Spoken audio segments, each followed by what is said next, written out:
1, 2, 1, 2. Bonjour à tous, est-ce que vous nous entendez toujours bien à distance?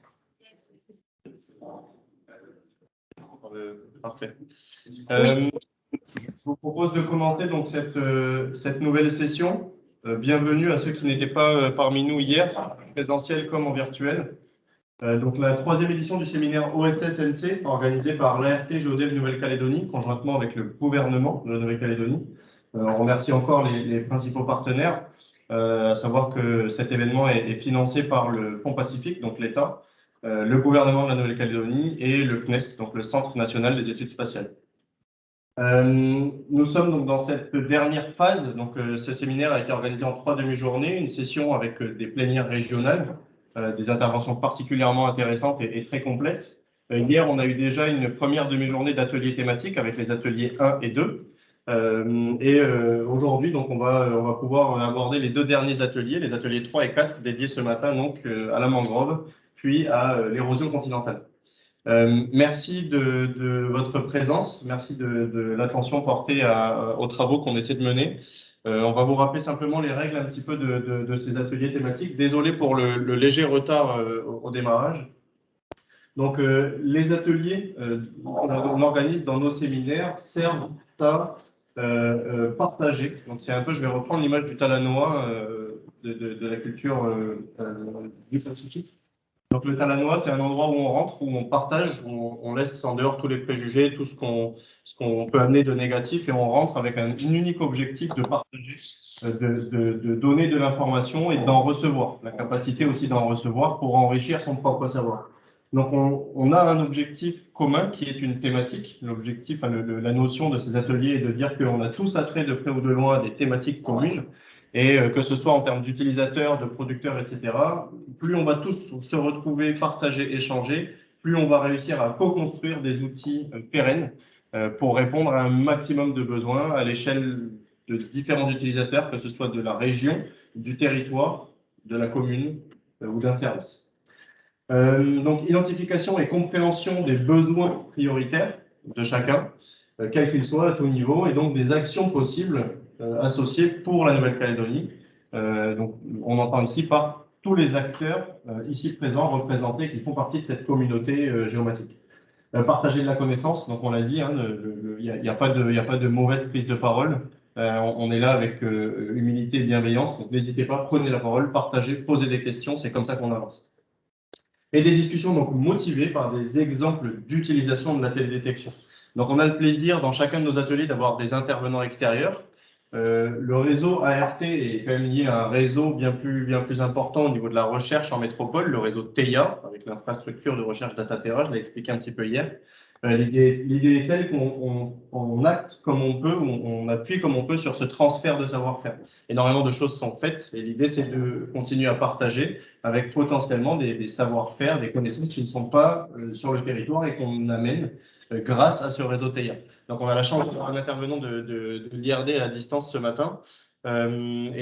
Pour tout de suite, donc pour une mise en contexte, alors je vais peut-être arriver sur l'atelier du jour.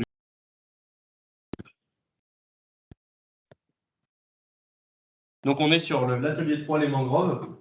Donc, l'animation est faite par l'ART, donc l'animation TEIA, en soutien. Mais on a la chance d'avoir parmi nous Cyril Marchand, donc, qui est un thématicien et qui va nous permettre du coup d'avoir une garantie de continuité, de cohérence un petit peu dans les propos. Je rappelle quand même une finalité nécessaire à tous nos ateliers, c'est qu'on sorte avec des actions court, moyen, long terme, peu importe. Mais on ne fait pas de réunionnite. Donc, l'idée, c'est de sortir de là avec un plan d'action, ou au moins des actions identifiées, que ce soit des partages, des projets, etc. Donc, je vais laisser tout de suite la parole à Cyril pour une mise en contexte. Je te lance ta présentation. Ça devrait être bon. Vérifie si c'est bien connecté à une DSS. Non. Je ne suis pas assez. Si.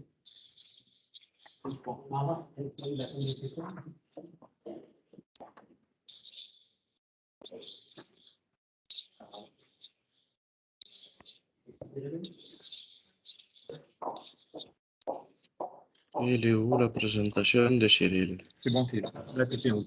Ok, merci. J'arrive Cyril, je cherche la presse, elle est là. Hop. Check. Check. Voilà.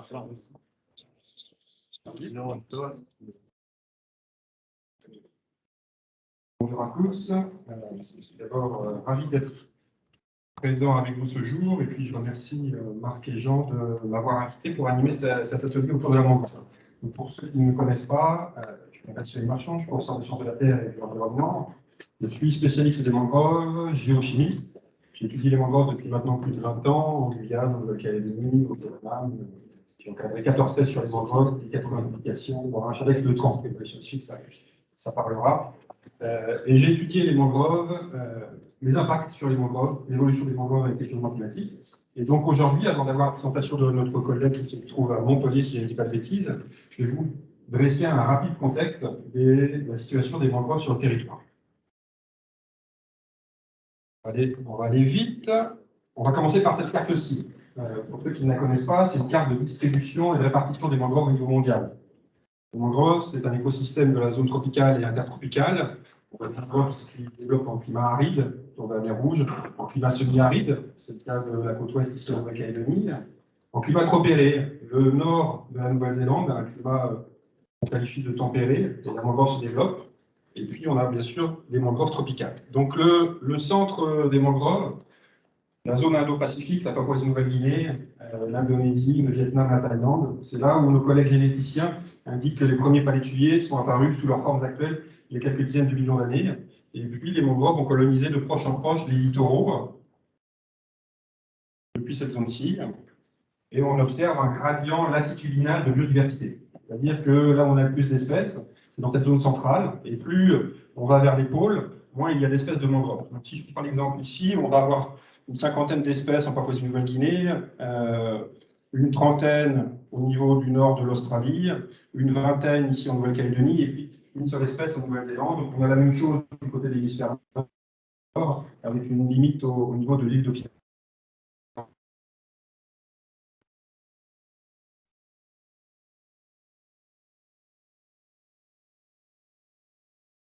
C'est donc des palétuviers, des propagules, ont colonisé de proche en proche les littoraux. Tous n'ont pas réussi à faire ce parcours, qui explique que l'aire atlantique est beaucoup moins riche en nombre d'espèces que la zone Indo-Pacifique. Oui, actuellement, alors les chiffres varient, hein, il y a des estimations qui sont de plus en plus précises, mais au niveau mondial, c'est de l'ordre de 140, allez, 15 millions d'hectares, pour faire plus simple, 15 millions d'hectares qui sont couverts par des palétuviers, c'est 75% des littoraux tropicaux. Avec, malheureusement, entre les années 80 et les années 2000, il y a eu une très forte disparition des mangroves au niveau mondial, principalement du fait de l'aquaculture. On rasait des mangroves pour faire des bassins aquacoles en Asie du Sud-Est et en Amérique du Sud notamment. Au niveau des littoraux des outre-mer français, donc les plus grandes superficies de mangroves, on les retrouve en Guyane. Tout le littoral de la Guyane est colonisé par des palétuviers, mais au niveau de la biodiversité, c'est relativement faible. C'est une espèce Abyssinia germinans qui domine à près de 95%. Et cette dominance est liée à une dynamique sédimentaire spécifique. Le littoral de la Guyane se trouve sous l'influence de l'Amazone et on a une dynamique sédimentaire qui fait que seuls ces palétuviers se développent, excepté dans les estuaires, on peut avoir des rhizophora. La Nouvelle-Calédonie représente 25% des mangroves des littoraux de l'outre-mer français. Et malgré cela, malgré le fait que la France ait de très nombreuses superficies de mangroves dans les différents océans, il n'existe pas d'équipe de recherche spécifique dédiée à la mangrove actuellement en France, alors qu'il y en a aux États-Unis, il y en a en Australie, il y en a même en Asie. Pour la Nouvelle-Calédonie spécifiquement, donc ça, ce sont des résultats qui ont été acquis lors d'une opération d'ONECO menée en 2007, que je co-dirigeais, en partenariat avec Sabrina Virli, le botaniste Norm Duke, australien, et puis Pascal Dumas, qui est ici dans la salle. Donc 24 espèces de palétuviers ont été identifiées en Nouvelle-Calédonie, se répartissant en 13 familles. Le genre Rhizophora représente 55% des superficies des mangroves du territoire. Il y a 6 espèces de Rhizophora sur le territoire, 3 espèces mères et puis 3 espèces hybrides. C'est la zone où il y a la plus grande diversité de Rhizophora et on a notamment un hybride qui est endémique. 14% sont des Avicennia et puis donc les autres espèces représentent moins de 30%. 35 000 hectares sur le territoire, près de 26 000 hectares qui sont des forêts arbustives, et puis à peu près 10 000 hectares qui sont des tannes. Les tannes, ce sont les zones nues d'arrière mangrove, et on peut les inclure dans les mangroves, parce qu'en fonction des petites variations, on reverra par la suite, du niveau des océans, les tannes peuvent être colonisées par de la mangrove. La côte ouest est colonisée à 88% par de la mangrove, et on a 59% des mangroves territoires en province nord, 40% en province sud, et 1% en province des îles, uniquement sur l'île d'Ouvéa, qui est une île basse. Carte qui a été réalisée, pareil, lors de cette opération en 2007. Les informations acquises durant cette opération sont très précieuses, on y reviendra par la suite, mais elles sont insuffisantes.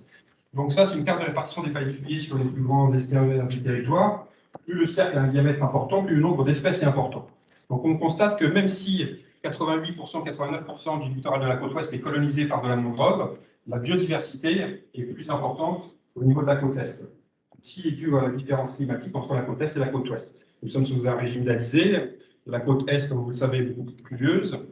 Donc on va avoir un climat et conditions plus favorables. Plus il pleut, plus il fait chaud et plus c'est favorable au développement de la mangrove. Sur la côte ouest, les palétuviers vont souffrir de l'aridité, de la sécheresse. Alors pas cette année parce que nous sommes dans une saison sèche La Niña, mais ce qui explique le plus faible nombre d'espèces. Les superficies plus faibles sur la côte est sont liées aussi au relief. Pour que la mangrove puisse se développer, il faut qu'on ait des plaines littorales qui soient relativement planes, avec une faible pente, pardon, ce qui n'est pas le cas de la côte est, sauf dans les grandes situations. Donc voici pour la répartition des mangroves sur le territoire. Ensuite, il faut savoir que la mangrove, c'est un écosystème zoné. C'est-à-dire que chaque espèce a une zone préférentielle de développement.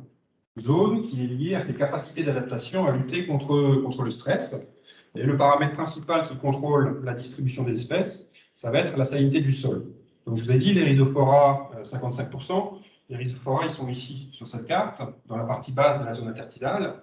Ensuite, on va avoir les Avicennia ici. Et puis, lorsqu'on est au plus haut de la zone intertidale, on va avoir la zone de tanne. Donc ça, c'est une répartition qu'on trouve sur tout le territoire. Pour ceux qui ne sont pas habitués, les rhizophora sont les arbres avec les racines des chasses. Les Avicennia, petits palétuviers gris avec les pneumatophores. Sur le territoire, les Avicennia sont relativement petits, ça forme des petits buissons, 1 mètre, 2 mètres, alors que dans d'autres pays, ils peuvent faire 10 ou 15 mètres. Cette petite taille est liée au stress, c'est lié à l'aridité de la côte ouest et au fait que le sol contient relativement beaucoup de sel. Cet arbre est capable de lutter contre la salinité, mais il le fait au dépens de sa croissance. Il dépense beaucoup d'énergie pour lutter contre la salinité. Donc voilà la zonation que l'on a. La mangrove, c'est comme une plage, avec des espèces qui se développent en bas de la plage et d'autres qui se développent en haut de la plage. Alors, bien souvent, on me dit, mais les Avicennia ont une capacité à lutter contre la salinité, et pourtant, ils se développent plus loin de la mer. Oui, donc en fait, la salinité, elle est la plus élevée ici.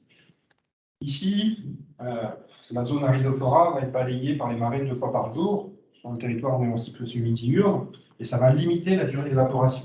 Donc on peut avoir une salinité de l'ordre de celle du lagon, 35 ou un peu plus faible, parce qu'on peut avoir des apports d'eau par les rivières. Donc on a une salinité entre 2 et 45, on peut avoir des rhizophora. Ici, l'eau de mer vient moins souvent, et du coup on a un temps d'évaporation qui est important. Donc lorsqu'on a une évaporation, le sel se concentre.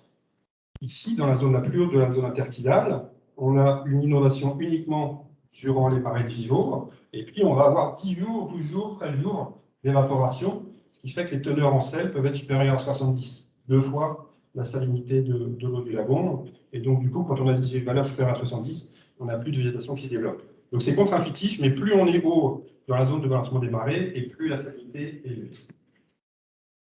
Voici une des cartes qui a été produite par cette opération Zone Éco. Ça, c'est l'estuaire de la Poire, une des plus grandes mangroves de la côte ouest, avec en vert les rhizophora, en orange les Avicennia et en jaune, les zones de tanne. Alors, information très précieuse parce qu'on a ce type de carte pour tout le territoire. Cependant, ces cartes ont été réalisées avec des images acquises entre la fin des années 70 et puis le début des années 2000. Ce n'est pas une image à un instant T. Ce n'est pas une cartographie qui nous permet d'avoir un repère et qui nous permet de faire un suivi dans le temps, malheureusement. Actuellement, nous avons réellement besoin d'une cartographie de toutes les mangroves du territoire à un instant T pour pouvoir le refaire dans 5 ans, dans 10 ans, dans 15 ans et voir les solutions des mangroves.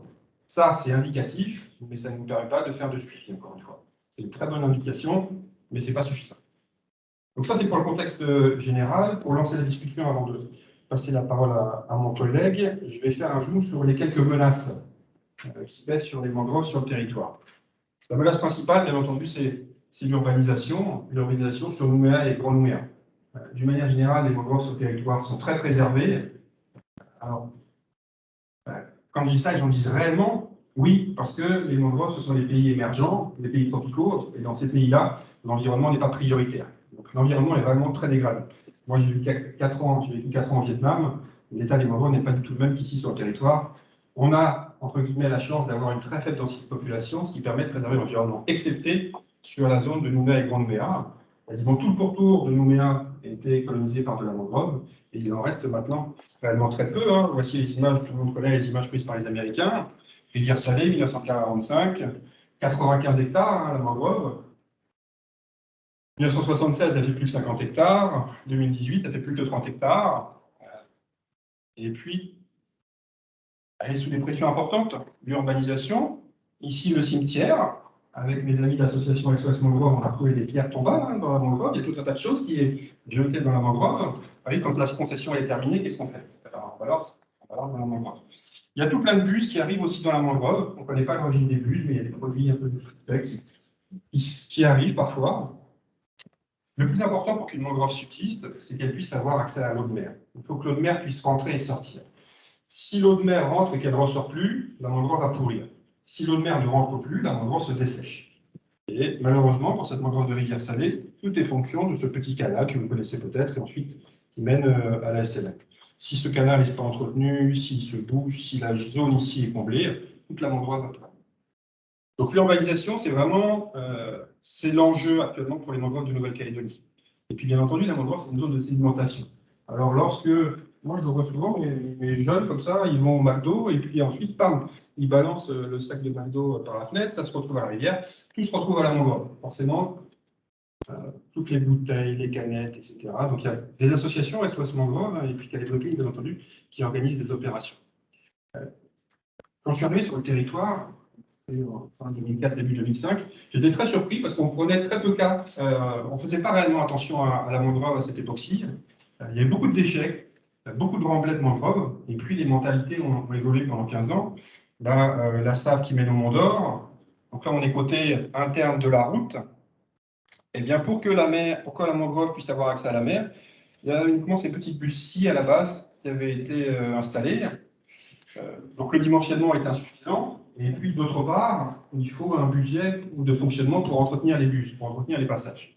Parce que là, la route elle a été construite sur des scories, plus les débris de végétaux, etc. Ce type de bus va être rapidement bouché.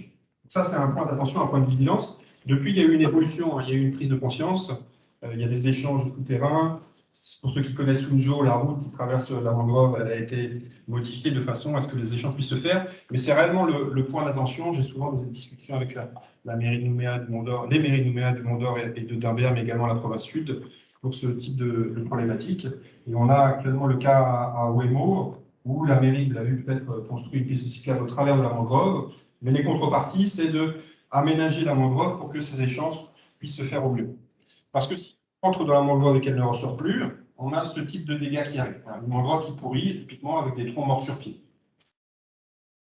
J'ai pris cette photo-là quand je suis arrivé en 2005. Mais on a toujours le cas à la Conception, à Robinson, par là, je vois des gens qui continuent à emblayer la mangrove. Et puis malheureusement, ils n'ont rien fait sur ces terrains. Des scories qui ont été déversées aussi dans la mangrove.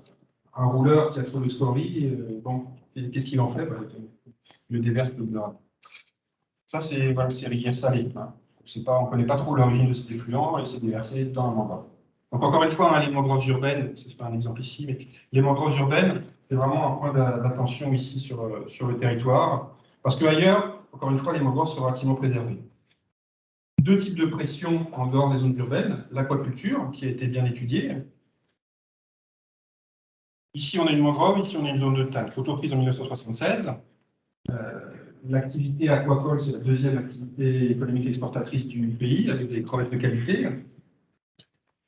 2011, ici, les bassins sont construits derrière la mangrove. Il a été fait le choix sur le territoire de faire de l'aquaculture en développant des bassins à l'arrière de la mangrove. Donc c'est très bien parce que ailleurs, en Asie, en Afrique, aux Amériques, on a fait le choix de raser la mangrove pour faire un bassin. Et vu que les pratiques aquacoles n'étaient pas optimales, au bout de 2-3 ans, le fond de bassin était mort. Qu'est-ce que les collègues asiatiques faisaient? Les collègues, parce que j'ai vécu au Vietnam, le fond de bassin est mort, on rade la mangrove à côté, et puis ainsi de suite, jusqu'à complètement raser les superficies de dizaines de milliers d'hectares. Donc, on construit des bassins aquacoles en arrière de la mangrove, c'est parfait, on ne détruit pas la mangrove, mais l'impact, c'est que pour qu'un bassin fonctionne bien, il faut qu'il soit bien oxygéné, c'est comme un aquarium, il faut que l'eau soit renouvelée. Donc l'eau est prélevée dans le lagon, elle est enrichie en matière organique ici, dans le bassin, et puis elle est rejetée dans la mangrove. Donc ça peut engendrer une eutrophisation du système. Ça modifie également la salinité du substrat, puisqu'on rejette de l'eau en continu, on a plus de temps d'évaporation, et on a observé que les espèces qui étaient ici, en fait, se sont rapprochées des bassins, et les espèces qui étaient ici, elles disparaissent. Voilà. Donc c'est un autre impact qui est bien connu sur le territoire. C'est un petit impact, mais tout de même, c'est à prendre en compte. Donc voilà, entre 2000 et 2009, c'est le même site. Vous voyez, ici, on a des petits palétuviers. 10 ans après, on a des très grands palétuviers. Et la mangrove qui était ici, c'est vraiment densifié et rapproché du bassin. Donc ça, c'est l'apport en sel nutritif, en matière organique, en nitrate, en phosphate. C'est positif pour la mangrove jusqu'à un certain seuil. Si on rejette trop de matière organique, trop de sel nutritif dans la mangrove, on a cette eutrophisation, un développement d'algues. Les algues vont recouvrir les organes de respiration des palétuviers et ça va les asphyxier. C'est une photo prise sur le territoire. Ça, c'est un cas ultime. C'est une photo que j'ai prise à Colombo, au Sri Lanka. Les capacités de traitement en eau usée sont très limitées dans les pays émergents. Donc, les eaux usées sont rejetées sur le littoral. Le littoral, il y a de la mangrove, développement d'algues. Ensuite, il n'y a plus d'oxygène dans la colonne d'eau, il n'y a plus de poissons. Malheureusement, les gens vivent de la ressource. Autre pression sur le territoire, donc urbanisation, aquaculture. Autre pression, les activités minières. Forcément, les mangroves vont être à l'interface entre des massifs à ciel ouvert et puis le plus grand lagon du monde. Les impacts que l'on peut avoir, ça j'ai triché, ce n'est pas une photo en aval d'un site minier, mais je l'ai observé en aval d'un site minier, c'est une sursédimentation. Alors maintenant, il y a une réglementation, mais pour les mines orphelines, à l'époque, les moyens de sédimentation, de décantation sur les massifs étaient limités. Donc lorsqu'il y a des fortes pluies, les cyclones, une érosion importante, ça génère un transfert des sédiments depuis le haut du massif vers le littoral. La mangrove étant une zone de sédimentation, on va avoir une sursédimentation et s'il y a trop de sédimentation d'un coup, ça pareil, ça asphyxie les organes de respiration des palétuviers et donc ça les tue. Un petit mot sur les métaux, parce que j'ai beaucoup travaillé sur les métaux, nickel, chrome, fer. Les palétuviers ont des capacités d'adaptation à lutter contre ce type de stress.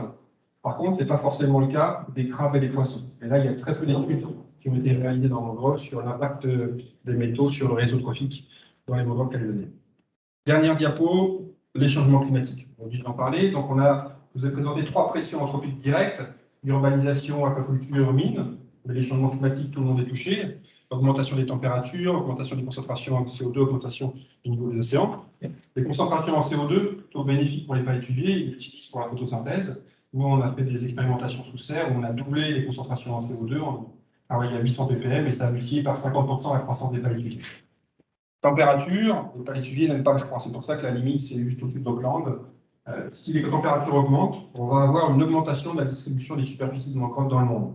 On l'a déjà observé, ça s'appelle le Poleward Migration, donc migration des mangroves vers les pôles. On l'observe au nord de la Floride et on l'observe aussi à Auckland. Chaque année, les mangroves migrent vers les pôles. Niveau des océans, la mangrove, zone intertidale, le niveau des océans a toujours varié et la mangrove a toujours suivi le niveau de variation des océans. Cependant, donc ça c'est la preuve qu'un petit diapo, juste le cœur de veau en 1992, photo Yann Arthus Bertrand, zone nue au milieu de la mangrove, zone de Tannes. Si vous allez dans le cœur de veau maintenu, il ressemble à ça. À quoi c'est lié? C'est lié à la hausse du niveau des océans. L'eau de mer vient plus souvent ici. J'en ai terminé. L'eau de mer vient plus souvent ici. Du coup, la durée d'évaporation est plus faible, il y a moins de sel. Et s'il y a moins de sel, les palétuviers peuvent coloniser.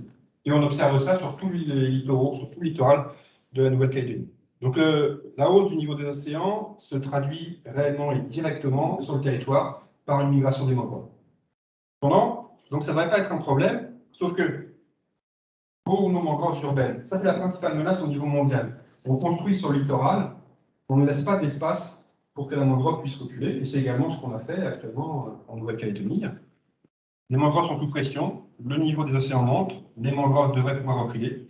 Malheureusement, on ne lui laisse pas l'espace. Alors c'est le cas pour nous sur Nouméa-Grand Nouméa, ce n'est pas le cas ailleurs sur la Grande Terre, mais c'est la menace principale actuellement des mangroves au niveau mondial. En tout cas, pendant les 2000, c'était l'aquaculture, maintenant c'est cette combinaison d'urbanisation et de changement climatique.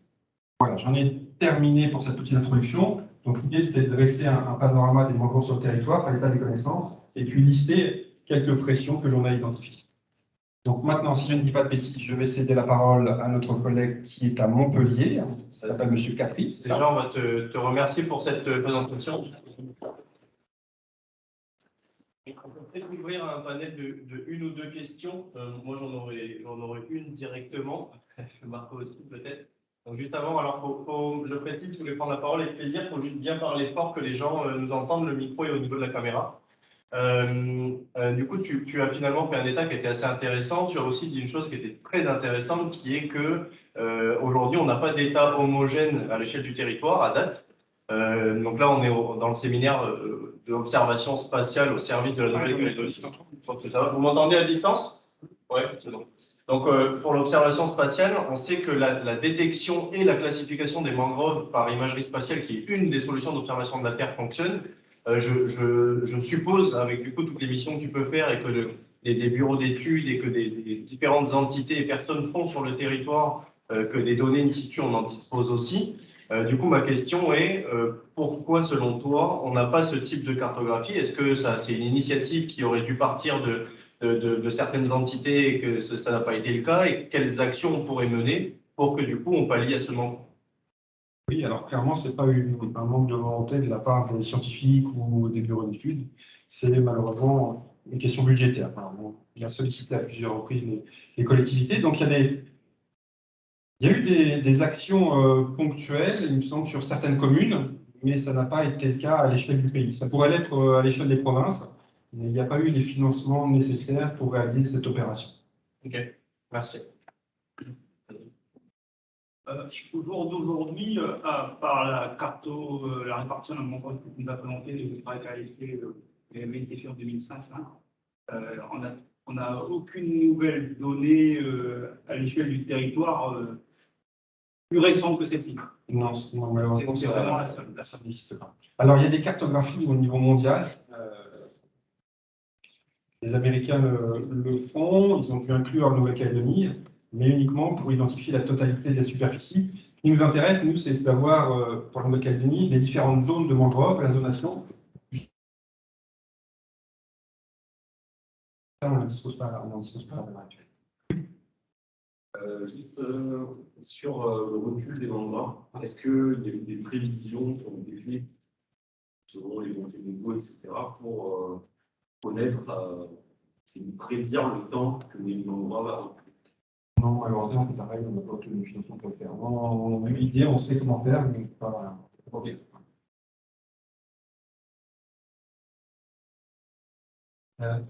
Hier, on a eu un débat sur le BOS, sur la modification du sol. Et il y avait un problème sur l'aspect écosystème de la mangrove. Et à savoir où est-ce qu'on allait classer cette classe qui s'appelle l'éthane. Et il y a eu un petit débat parce que l'éthane était dans la classe mer mangrove, qui est elle-même dans la classe mer végétation. Et quand on voit la classe TAN, il y a très peu de végétation finalement, voire pas du tout, puisque c'est un sol sur sel. Qu'est-ce que tu en penses, toi? Est-ce que TAN devrait être dans une classe végétation ou sol nu? J'étais un peu rapide, il existe en fait les deux types de TAN sur le territoire. Il y a des TAN qui sont effectivement des sols nus, qui sont dans la partie la plus haute, et des TAN d'IRE avec des salicornes, des sarcopornia, qui sont exploités sur le territoire. On peut en faire des achats, il y a eu des études sur leur valeur nutritionnelle. Donc il y a les deux, il y a les TAN vifs et puis les TAN nus.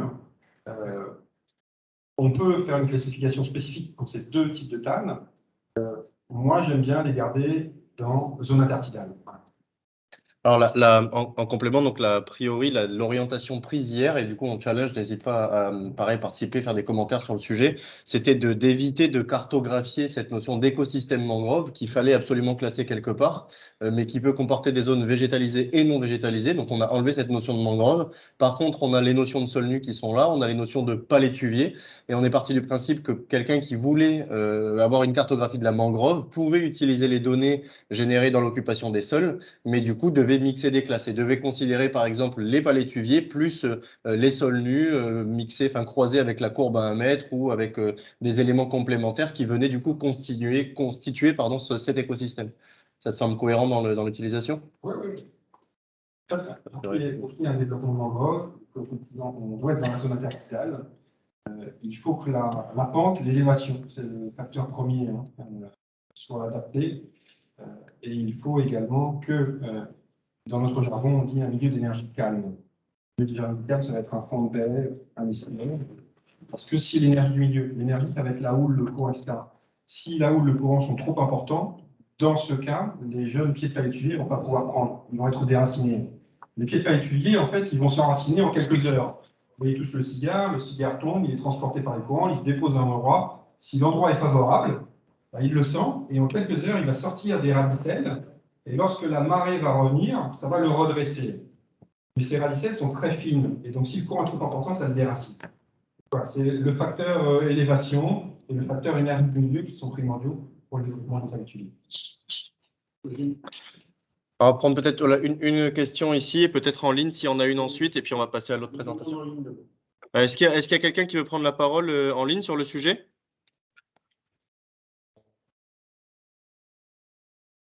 Le floor is yours, Pascal. Tu peux prendre la parole. C'est encore une fois à propos des palétuviers et de la classification dont on a parlé hier. On peut considérer que la mangrove, c'est une forêt. Oui. Nous, dans notre classification, on a donné au niveau 3, c'est ça, comme classification palétuvier général. On aurait pu mettre forêt de mangrove. Pour moins spécifier l'arbre. On ne le fait pas pour les autres végétations. On éviter d'utiliser palétuvier et appeler ça forêt de mangrove. Alors, encore une fois, je répète que la classification décidée collégialement a trait à des besoins spécifiques. Et le besoin spécifique était la détection du coup des zones, des écosystèmes de mangroves, et que du coup il y avait une volonté de détecter l'espèce palétuvier. Et en termes techniques donc de télédétection, il n'y a pas de souci particulier à détecter ces espèces-là, ces milieux.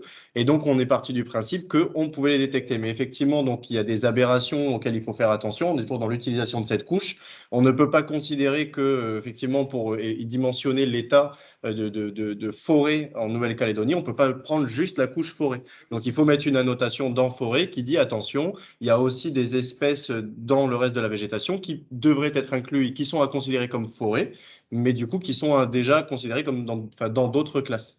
Mais enfin, oui. Ça me gêne quand même un peu.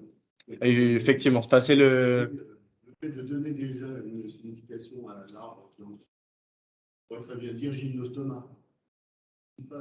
C'était uniquement une question d'utilisation, pour le coup. On pourrait effectivement se contenter simplement de zones herbacées, arbustives, arborées, mais dans toutes les discussions, ce n'est pas du tout ce qui est ressorti des besoins en utilisation. Donc, on privilégie effectivement l'utilisateur, au dépend parfois de certaines logiques, mais enfin, on peut tourner le truc dans tous les sens. Hein, Marchand a dit, je préfère dire zone intertidale que oui.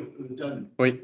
Ouais, très bien. Et tout à fait. Et de la même façon, je suis persuadé qu'entre Cyril et peut-être un autre expert breton, ils n'auront pas la même définition de la limite de l'écosystème mangrove et du coup, ils n'auront pas forcément la même cartographie, etc. Enfin, j'imagine que ce sont des débats quasi sans fin sur la végétation en tout cas. Et, donc l'idée étant d'arrêter non pas une définition de quelque chose, simplement une définition claire de ce qu'on a cartographié et comment on l'a fait, sans définir ce que c'est que la mangrove, mais en disant, ben voilà, ça par exemple, on peut vous dire que ce sont des palétuviers. Et derrière, libre à chaque utilisateur d'utiliser cette zone dans la classe forêt ou d'utiliser cette zone pour créer une cartographie des mangroves en termes d'écosystème. Un objet complément, en fait, ce que j'appelle la zone intertidale, c'est entre la limite des marées hautes et des marées basses. Et dans cette zone intertidale, il y a à la fois les mangroves et les zones de tanne. Donc, ce sont deux écosystèmes différents. La mangrove va être végétalisée avec des arbres ou des arbustes. On peut avoir des fougères, on peut avoir des lianes, etc. Le than, il est soit nu, soit recouvert par des salicornes. Le facteur qui est distinct, c'est bien la salinité du sol. Moi, je travaille sur les deux ensemble parce que les thans sont d'anciennes ou de futures mangroves. Quand je prélève des carottes dans les zones de than, je retrouve d'anciennes forêts de mangroves qui datent d'il y a quelques centaines ou quelques milliers d'années. Et là, avec la hausse du niveau des océans, les thans sont colonisés par la mangrove. Donc moi, vu que je suis dans une thématique de dynamique, je prends l'ensemble. Mais les deux, pour certaines thématiques, peuvent être effectivement distingués. Et ce sont deux écosystèmes distincts, mais tous deux de la zone intertidale. Et moi, je considère la zone intertidale dans sa dynamique. Merci. Anne, tu voulais peut-être un complément, ouais. David, tu évoques les besoins d'acquisition de données voilà, pour approfondir l'analyse et permettre de suivre le futur. Tu évoques aussi les problèmes de disponibilité budgétaire des collectivités. La question que je me pose, c'est quelle est ta vision, enfin, je veux dire, des guichets alternatifs potentiels pour conduire des travaux à grande échelle et permettre ces développements d'acquisition de données. Évidemment, enfin, au niveau régional, par exemple, travaille-t-il avec, j'imagine que oui, avec Fidji, avec la Papouasie, etc. Y a-t-il, par exemple, je pense qu'il y a Kiwa comme guichet, il y a du micro au projet plus important. Est-ce que c'est une réflexion qui paraît pertinente au niveau régional pour permettre de conduire des travaux d'acquisition de données qui soient un peu spécifiques? Tout dépend des objectifs que l'on souhaite atteindre. Bien souvent, l'intérêt d'un pays, ça va être d'avoir les limites totalement grandes, sans distinguer les espèces, parce qu'ils ne sont pas forcément dans cet esprit dynamique. Donc là, il y a des projets internationaux qui existent. Il y a des choses qui sont faites notamment par la NASA. La NASA a un très gros laboratoire qui travaille sur les forêts et notamment sur les mangroves. Ils ont même des outils qui permettent de déterminer les stocks de carbone dans la biomasse. Ça peut être fait avec des images, c'est pas ma spécialité, mais des images à faible résolution. Ensuite, il peut y avoir une autre thématique qui s'intéresse vraiment à distinguer les différentes zones pour voir l'évolution des zones. Et là, ça devient déjà plus local.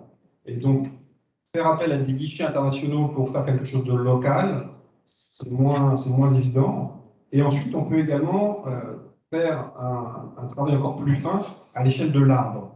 C'est un projet que j'ai en cours avec des collègues pour suivre l'évolution des paramètres structuraux sur quelques arbres. Donc, c'est diamètre et hauteur à l'échelle d'un arbre. Donc, il y a les trois possibilités. La mangrove, on s'intéresse juste à la limite haut-bas, et on a la superficie pour tout le pays. Et ça, il peut y avoir des guichets internationaux qui permettent de le faire, notamment dans cette thématique de bilan carbone et de crédit carbone. La limite par zone, déjà, c'est plus local. Et après, quand on s'intéresse à l'arbre, c'est des questions scientifiques de pointe, et ça peut être plus uniquement des questions des guichets scientifiques. Des guichets régionaux. Les guichets régionaux, alors il y a oui, il y a des possibilités. Il y a des grands bailleurs de fonds qui s'intéressent aux mangroves justement pour les crédits carbone. Il y a des millions d'euros ou de dollars qui peuvent être effectivement engagés. Mais ces gens-là, moi je suis souvent contacté par des entreprises qui veulent répondre à ce appel à projet, des startups françaises, américaines, etc. Sauf que ces guichets-là, ce qui les intéresse, ce sont des très grandes superficies, de plusieurs dizaines de milliers d'hectares. Où est-ce qu'on peut planter dans le monde plusieurs dizaines de milliers d'hectares? Donc c'est faisable en Asie, là au Vietnam, en Thaïlande, en Indonésie, au Bangladesh, en Inde. Là où j'ai travaillé au Vietnam, la mangrove faisait 35 000 hectares, une mangrove. C'est la totalité des mangroves du territoire. Donc, ce qui les intéresse, les gros guichets internationaux, c'est ce type de projet. Il y a une compétition entre l'Inde et le Bangladesh pour savoir qui va replanter le plus de palétuviers. Et on est en dizaines de millions de pieds de palétuviers replantés. J'ai eu un message cette nuit à Dubaï, c'est pareil, il y a eu une opportunité, on replante des centaines de milliers de pieds de palétuviers. Nous, on a des mangroves, on a la chance d'avoir des mangroves qui sont très préservés. Mais du coup, on n'a pas les superficies dégradées qui nous permettraient d'avoir des actions, soit de replantation, soit de restauration, qui nous permettraient de répondre à ces défis internationaux. Merci beaucoup. Ça ouvre quelques perspectives intéressantes en termes d'action, court, moyen ou long terme. Je vous propose de passer à l'autre intervention donc, prévue pour cet atelier. Donc, je vais laisser la parole au prochain intervenant. Hop. Bonjour Thibaut. Bonjour. Vous m'entendez? Oui, parfaitement. Je peux te laisser, donc, si ça te va, te présenter et nous partager ton écran pour la Ok, présentation. donc c'est moi qui fais défiler mes slides alors? On peut le faire si tu veux, c'est au mieux pour toi. Comme vous voulez, je m'en fiche, c'est pour pas qu'il y ait de problème technique, donc si vous le faites, si c'est plus simple, moi je m'en fiche, c'est comme Bah, c'est plus simple technique. fais-le comme ça, tu es autonome sur le passage des slides et puis s'il y a Ok. quelconque problème, on prend la main dans la foulée. Ça marche. Alors, attendez, il faut que je partage mon écran. Donc pour la transition, voilà, on était vraiment sur une introduction thématique. Merci encore Cyril pour cette intro. Et du coup, on va basculer petit à petit sur la pure notion d'observation spatiale avec Thibaut. Est-ce que vous voyez mon écran? Tout à fait. Ok, super. Voilà, donc je vous remercie de m'avoir invité et de pouvoir me permettre de m'exprimer lors de ce séminaire sur l'observation spatiale en Nouvelle-Calédonie. Donc, je m'appelle Thibaut Catry, je suis ingénieur de recherche en télédétection à l'IRD. Je travaille dans l'UMR Espace Dev, donc l'unité mixte de recherche Espace Dev à la maison de la télédétection de Montpellier. Donc, je travaille notamment avec Marc sur des projets de différentes thématiques, incluant par exemple la mangrove. Donc, Marc m'a demandé d'intervenir dans ce séminaire pour essayer de vous présenter un peu les démarches qu'on menait dans notre unité de recherche sur les mangroves, notamment en télédétection. Et je vais finalement vous faire plutôt que vous faire une présentation purement recherche, j'ai voulu vous faire un résumé un peu de nos approches qu'on mène actuellement sur les mangroves à partir du traitement d'images, pour essayer de vous montrer comment, à partir de projets de recherche qu'on a depuis pas mal d'années dans notre unité, comment on essaye de mettre en place des démarches pour mettre à disposition des produits pour des communautés d'utilisateurs, mettre à disposition des outils et développer des interfaces qui permettent à ces utilisateurs et à ces communautés avec qui on travaille d'accéder à nos travaux et à de la connaissance sur les mangroves. Donc, c'est moi qui présente, mais c'est un travail collectif. Il y a pas mal de personnes impliquées dans mon unité, et notamment Jean-François Faure, Eric Delettre ou Quentin Gusmé. Donc, alors, attendez, je vais essayer de faire défiler mes diapos. Oui, c'est bon, ça fonctionne. Donc, je vais passer rapidement sur mes premiers slides, puisque M. Marchand a assez bien présenté le contexte. Donc, simplement reprendre que les mangroves sont des écosystèmes qui sont en nette diminution et qui sont soumis à de plus en plus de pressions. Des pressions qui sont à la fois liées à des causes environnementales, des causes climatiques ou des causes anthropiques. Et qu'il y a pas mal d'efforts qui sont faits actuellement via des accords multilatéraux ou des programmes internationaux de recherche et de conservation pour essayer de mieux gérer la mangrove et de faire en sorte qu'on arrive à mieux comprendre cet écosystème et à mieux le préserver. Donc, on va dire dans la communauté en général et en particulier dans notre UMR, l'étude des mangroves se fait dans une approche qui est holistique et très interdisciplinaire, puisque si on met l'observation de la Terre au cœur de la thématique d'étude des mangroves, on peut se servir des données d'observation de la Terre pour faire énormément de travaux différents sur les mangroves, que ce soit des inventaires d'habitat, des travaux sur la régénération, du suivi de la détection de changements, de l'évaluation des écosystèmes, de la gestion des ressources naturelles, de la biomasse ou même de l'écologie et de la biologie. Et l'observation de la Terre permet de traiter tous ces volets thématiques via une grande diversité de capteurs qui sont actuellement disponibles, que ce soit des capteurs optiques, des capteurs radars, des capteurs LIDAR. On a des grandes diversités dans les résolutions, qu'elles soient spatiales, temporelles ou spectrales. On a la chance d'avoir accès à énormément d'outils libres et de pouvoir capitaliser sur des travaux antérieurs, notamment le guide méthodologique de l'IFRECOR de 2015. Et toutes ces démarches thématiques basées sur des outils et des méthodes qui se démocratisent beaucoup font qu'on est à l'interface avec une communauté de chercheurs et d'acteurs qui est de plus en plus grande et qui manifeste de plus en plus d'intérêt pour les mangroves. Donc, on a vraiment une volonté d'ouvrir notre démarche et de faire en sorte que les connaissances soient partagées, puisqu'en fait, c'est de ce partage que vient pour nous le bénéfice des connaissances locales pour essayer d'améliorer nos outils et répondre le plus possible au plus près des besoins et des demandes des acteurs avec qui on travaille. Alors, dans cette approche holistique et interdisciplinaire, finalement, notre travail il se concentre sur l'élaboration d'indicateurs à partir de données spatiales, optiques et radars à différentes résolutions. Et on essaye de mettre en place des approches qui soient multi-échelles dans l'espace et dans le temps pour caractériser des processus qui sont vecteurs de changement en lien avec des politiques publiques et des besoins locaux, tout en essayant de sortir de ce dogme un peu qui est de dire que l'érosion de la mangrove elle est réduite à une destruction qui est anthropique, pour essayer de caractériser des processus qui sont plus complexes, donc qui impliquent à la fois des processus anthropiques, des dynamiques hydrologiques, des dynamiques sédimentaires et des dynamiques climatiques, avec ces notions d'évolution spatio-temporelle qui sont vraiment importantes.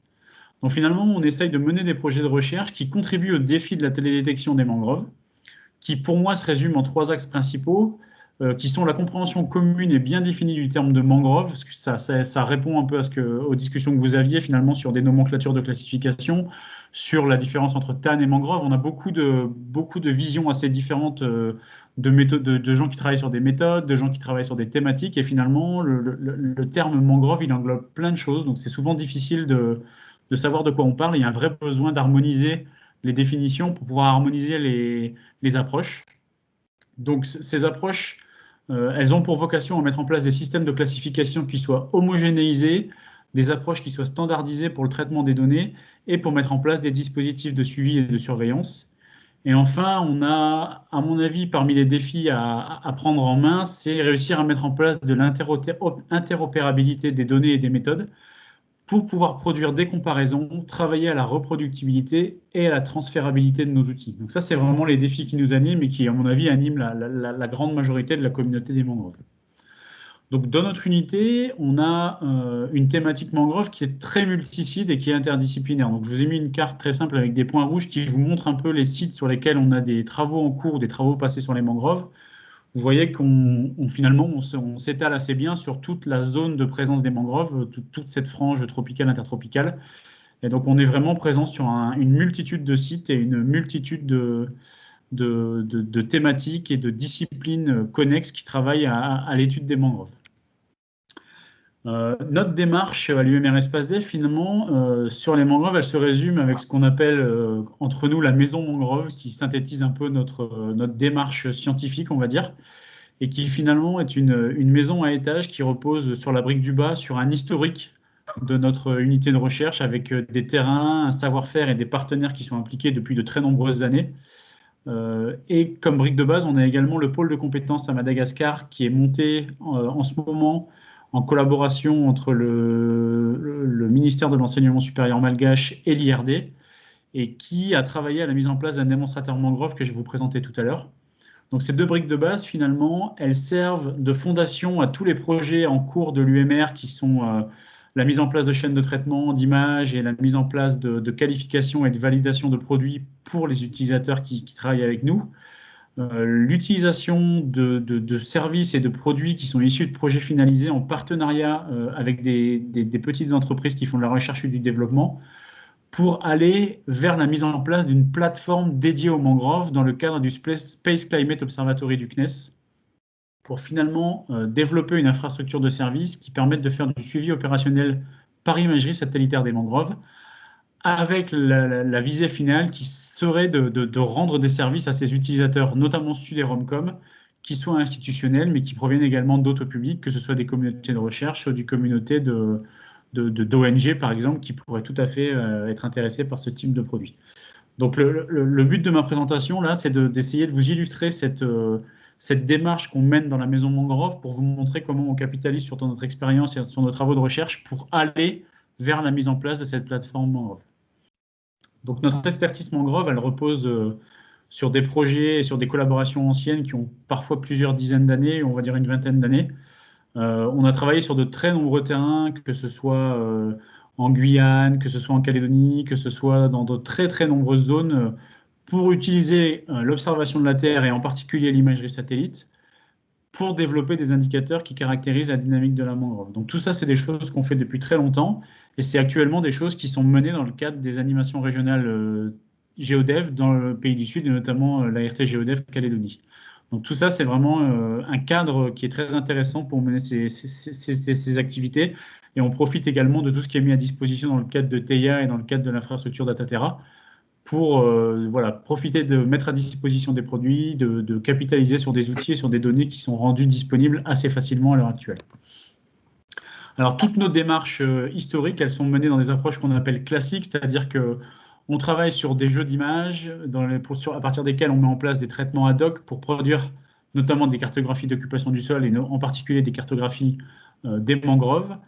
pour finalement travailler avec les utilisateurs qui font des applications thématiques et qui sont des usagers de la mangrove, et travailler sur voilà, la mise à disposition de ces produits. Ça, c'est des choses qu'on fait depuis très longtemps, mais qu'on n'avait pas forcément opérationnalisé en termes de services. C'est-à-dire qu'on avait des projets de recherche, on développait des produits, on diffusait ces produits via des interfaces web, mais il n'y avait pas forcément la capacité d'accéder à des services qui soient dédiés à la mangrove. Et c'est ce vers quoi on essaye de tendre actuellement.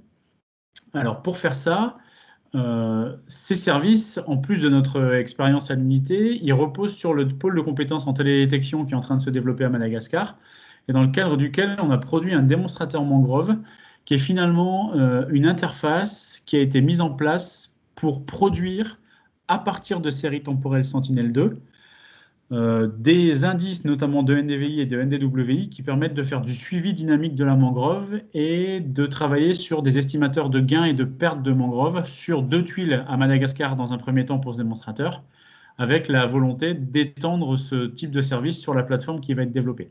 Donc en fait, on a travaillé dans ce démonstrateur sur la faisabilité de cette approche, son dimensionnement en termes de produits et en termes de besoins, on va dire, structurels et matériels, on va dire, pour mettre en place ce type de plateforme. Et on a développé toute la théorie derrière l'utilisation des images Sentinel-2, donc qui sont des images libres mises à disposition par Copernicus actuellement, en optique, pour caractériser l'évolution de la mangrove à partir de séries temporelles de NDVI. Et ces séries temporelles, elles sont visualisables via des calculs d'indices, avec des outils qu'on développe en interne à l'UMR Espace Dev, et notamment une chaîne de production d'indices à partir des images Sentinel qui s'appelle Send2Chain, qui est une chaîne qui est disponible sur un GitHub qui est open et que vous pouvez tout à fait utiliser et implémenter en Calédonie sans problème. Et ce démonstrateur, il permettait des analyses temporelles des évolutions de ces indices avec différents pas de temps, de faire des comparaisons à l'échelle de polygones pour suivre des objets d'intérêt au niveau de la mangrove et de calculer des statistiques et d'en faire des exports pour que les utilisateurs puissent chiffrer un peu des évolutions qu'ils observaient et travailler sur des indicateurs de gains et de pertes de la mangrove. Donc ce démonstrateur a été financé et l'idée c'était de montrer qu'avec ce démonstrateur, on avait la possibilité de labelliser le projet au Space Climate Observatory pour ensuite aller chercher du financement et essayer de développer une plateforme opérationnelle de suivi des mangroves.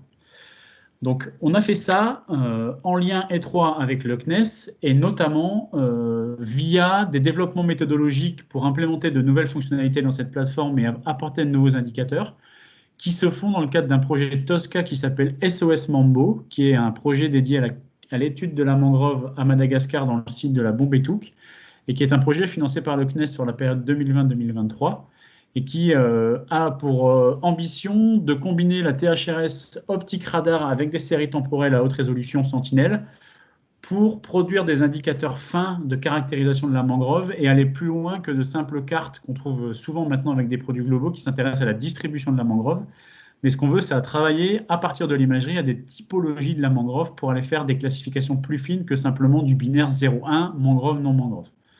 Donc le site d'application, c'est le site de la baie de Bombetouk à Madagascar. Et l'ambition du projet, c'est de combiner l'étude de la dynamique de la mangrove avec la dynamique hydrosédimentaire du bassin. Pour faire ça, on a en gros une chaîne de traitement qu'on a pour objectif de développer, qui est synthétisée ici, qui est finalement une chaîne qui capitalise sur 2 outils. Donc un premier outil qui s'appelle Phototex, qui est un algorithme qu'on a développé à l'UMR Espace Dev à partir de travaux de l'UMR AMAP, qui était initialement fait pour travailler sur la mangrove, mais qu'on a un peu optimisé, dans lesquels on a ajouté des fonctionnalités, et surtout qu'on a rendu complètement libre sur Python. Et encore une fois, c'est un algorithme qui est disponible sur un GitHub, donc vous pouvez tout à fait y accéder si ça vous intéresse. Et l'idée, c'est d'utiliser cette approche qui est basée sur de la texture dans des images à très haute résolution spatiale pour extraire des indicateurs qui vont caractériser, on va dire, des éléments qui permettent de faire une typologie de la mangrove. Donc, en utilisant cette approche de texture plus des données issues du terrain, on veut essayer de définir des indicateurs qui vont, par exemple, caractériser de la densité de mangrove, de la hauteur de mangrove, de la maturité de mangrove, et utiliser ces informations comme données d'entraînement pour faire tourner finalement un algorithme qui s'appelle IOTA2 et qui est un algorithme qui est spécialisé dans la production d'occupation du sol sur des séries temporelles à haute résolution, cette fois-ci Sentinel, et travailler à l'extraction sur des masques de mangrove 2 cartes qui vont aller définir des typologies précises dans des enveloppes de mangrove issues de la haute résolution. Donc l'idée vraiment, c'est de voir comment on peut combiner des outils existants pour extraire des typologies de mangrove en utilisant finalement la diversité des capteurs qui sont actuellement à notre disposition, que ce soit en optique et que ce soit en radar. Donc là, on travaille sur la bombe ETOUC pour mettre en place, on va dire, ce démonstrateur, cette chaîne de traitement, la calibrer, la valider. Et une fois que cette chaîne de traitement sera mise en place, on a vocation à la porter sur d'autres sites. Donc pour faire ça, en fait, on utilise des travaux récents qu'on a menés dans le cadre de SOS Mambo et dans le cadre de tests qui sont en cours à l'UMR Espace Dev et qui ont par exemple permis d'utiliser la très haute résolution spatiale de Spot7 pour faire en 2019 une carte de la distribution de la mangrove dans la baie de la bombe ETOUC. On a également, comme je vous ai dit, des travaux en texture via phototexte qui s'intéressent aux relations entre ces signaux de texture issus de nos images et des variables biophysiques qui caractérisent la mangrove, notamment par exemple la hauteur de la canopée. Et on a d'autres travaux qui sont plutôt basés sur de la haute résolution cette fois-ci et qui, eux, s'intéressent à l'évolution de la mangrove, donc en lien par exemple avec la dynamique hydrosédimentaire quand on utilise des images optiques Sentinel-2 ou Landsat, où on peut, sur des grandes séries temporelles, réussir à travailler sur l'évolution spatio-temporelle de la distribution de la mangrove en lien avec des phénomènes de sédimentation. Donc ça, c'est une approche plutôt basée sur de l'optique. Et on a des approches qui sont aussi basées sur des séries temporelles de radar, notamment Sentinel-1, qui, avec des chaînes de traitement qu'on développe chez nous, permettent finalement de travailler sur la relation entre l'extension de la mangrove et la dynamique hydrologique dans la baie, avec des cartes où on étudie à la fois l'extension maximale des zones inondées dans la baie de la bombe ETOUC, qui permettent d'avoir des idées sur les zones dans lesquelles on va trouver les conditions hydrologiques qui sont favorables à la présence de mangroves, et aussi des notions on va dire de persistance de l'inondation, donc de récurrence d'inondation sur des séries temporelles annuelles, puisque l'avantage de Sentinel-1 avec des données tous les 5 jours, c'est qu'on peut avoir une idée des durées d'inondation sur une période annuelle ou une période pluriannuelle dans la baie de la bombe ETOUC. Donc on essaye vraiment de combiner des approches qui reposent sur des capteurs très haute résolution, des capteurs haute résolution, avec des outils toujours développés sur des plateformes de type Python qui sont mis à disposition via des GitHub et qui reposent en général sur des données qui sont soit libres, type Sentinel, soit qu'on arrive à acquérir de manière simplifiée et souvent librement grâce à des dispositifs comme TIA, comme Dynamis ou comme Dataterra. Et toutes ces démarches de recherche et ces démarches qui capitalisent sur nos travaux ont pour vocation à venir nourrir cette plateforme mangrove, finalement, labellisée par le SCO France, avec des objectifs généraux qui sont la mobilisation des acteurs futurs et qui seront les utilisateurs de la plateforme, essayer d'agréger, de compiler et d'adapter des méthodes et des outils qu'on a déjà à l'UMR Espace Dev pour les optimiser et les opérationnaliser dans cette plateforme de service. Et finalement, mettre en place des développements méthodologiques et thématiques qui sont complémentaires, c'est ce qu'on fait via notamment le projet Tosca Mambo, pour produire et qualifier toutes nos études en lien avec des projets dédiés à la mangrove. Et enfin, l'idée, c'est de développer ou de porter des briques logicielles pour mettre en ligne un outil opérationnel de production et de diffusion de jeux, informations et de services au sein des pôles Dataterra TIA. Donc tout ça, a pour objectif plus spécifique de généraliser et standardiser des méthodes et des outils de suivi des mangroves, de cibler des produits et des services de base qui soient cartographiques, de production d'indices, d'évolution de perturbations de mangroves et de suivi et de comparaison, avec des données qui sont libres ou issues de Dynamis, et notamment utiliser tous ces produits et faire en sorte que ces produits soient disséminés via ce portail utilisateur. Que ces produits et ces services soient ouverts aux institutionnels français et aux partenaires du Sud, et qu'on réfléchisse à un modèle économique qui soit finalement implémentable pour ces partenaires, mais également pour d'autres utilisateurs qui ne soient pas forcément la cible prioritaire, mais qui pourraient être à terme intéressés et qui pourraient aussi bénéficier de ce type d'approche. Enfin, ce qu'on veut, c'est essayer de capitaliser sur ces démarches et sur nos projets en cours et sur ce type d'événements comme vous organisez en Calédonie, pour agréger et animer des communautés d'utilisateurs en profitant de retours d'expérience et en faisant évoluer l'offre de services informationnels. Donc le périmètre géographique de cette démarche actuellement, je vous ai dit, le site pilote, c'est la baie de bombe ETOUC. On a identifié des sites d'extension prioritaires qui sont en gros les ROMCOM, pour faire simple, et qui ont pour ambition de finalement avoir une cible finale qui vont être tous les territoires mondiaux qui habitent des mangroves, puisque notre ambition, c'est que notre méthode et nos outils soient génériques pour qu'on puisse les mettre à disposition et surtout les implémenter dans n'importe quelle zone. Donc tout ça, c'est des choses qu'on essaye de mettre en place, qui sont encore en phase de calibration, mais qui sont pas mal avancées au niveau de la recherche. Et il y a encore tout ce volet opérationnel qu'il faut développer.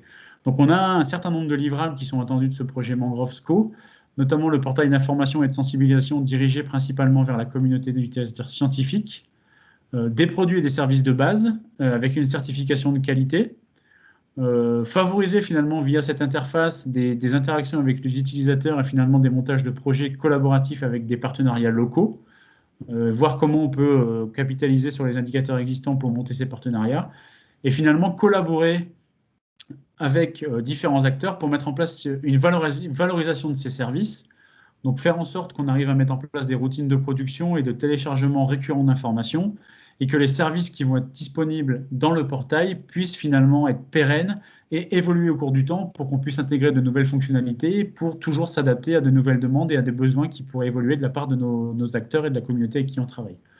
Et finalement, évidemment, on essaye de mettre en place des documents de référence, des guides et des manuels et des actions d'animation pour qu'on ait des partenaires et des acteurs qui soient touchés par notre démarche et qui se sentent impliqués dès le départ. Et donc, en termes de calendrier simplement de cette démarche, on est en pleine phase de choix du prestataire et de notification du marché qui va être faite en novembre 2021, pour un début de prestation en décembre 2021 et une livraison de la plateforme d'ici environ 6 mois, avec l'ambition d'être pleinement opérationnel, on va dire, au deuxième semestre 2022, pour que les services qui seront développés sur cette plateforme soient accessibles à tout utilisateur qui aura un masque de mangrove de sa zone et qui aura des besoins et envie de produire des indicateurs. Il pourra accéder à ce portail pour mettre en place sa démarche. Voilà, je vous remercie de votre attention et n'hésitez pas si vous avez des questions, je peux répondre sans aucun problème. Merci beaucoup Thibaut.